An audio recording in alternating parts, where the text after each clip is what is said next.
Talking of wingers, we've had George North and Josh Adams playing in the centre for their clubs over the last week or so, and it looks like a sort of thing from the WRU to try and get them tested in that position. Do you think George North is going to come in the centre? I saw him play against Saracens last week in the centre. He didn't have a lot of ball, they were starved of ball. I'm a big believer in pick centres to play centre. And obviously with Nick Tompkins and Will Rowlands, they were the surprise selections. Start with Nick Tompkins on the centre position again. He's played, I think it's 15 games this season for the Saracens. I know they're bottom of the table, but it's out of their own hands. Do you believe he's got a chance? Well, I think so, because of the fact that we're struggling in that department. Another one, perhaps put him on the bench and get him in. But certainly, if you're going to have a look at him, I would have a look at him against Italy, rather than Ireland away. I saw him for Saracens against Ospreys last week. One of these players who does the basics right, nothing flashy, but does the basics pretty well. So the interesting thing about that is Paul Turner, who was a former Wales fly half back in the 80s. He's the guy in charge of the Exiles programme in England, identifying talent, and that is very interesting that we've got two there that Paul Turner's identified, and looking ahead for the future for Welsh rugby, I think that could be a rich team of talent. And Will Rowlands that got picked, he's 6'8", 18, 19 stone.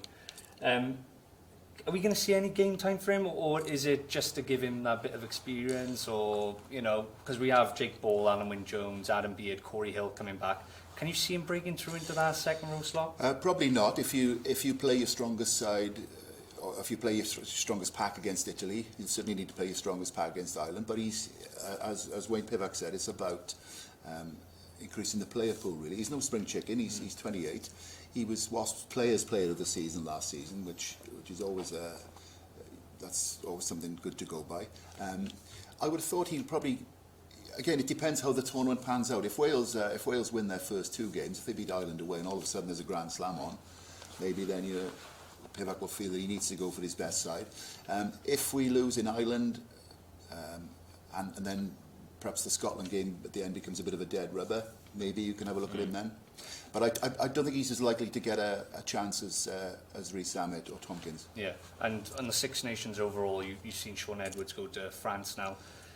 Who's your money on for this year? Because, you know, they've picked 19 new caps, I think France have. Are they going to surprise anyone this year? Well, in terms of talent, they'd win it every year, wouldn't they, France? In terms of natural talent. It'd be interesting to see how they go in defence, and how Shaun Edwards gets on with the coaching over there. I gather he's been learning a bit of French, Shaun. Probably the word for tackle, and the verb to tackle, and the adverb. That will be interesting, but yeah, on talent. But I don't think you can, even with the new coach Galtier, I don't think you'd be able to turn it around that quickly. If he does, though, it'll be fantastic for the tournament, because they are probably, as I say, in terms of natural talent, they can set any tournament like the French.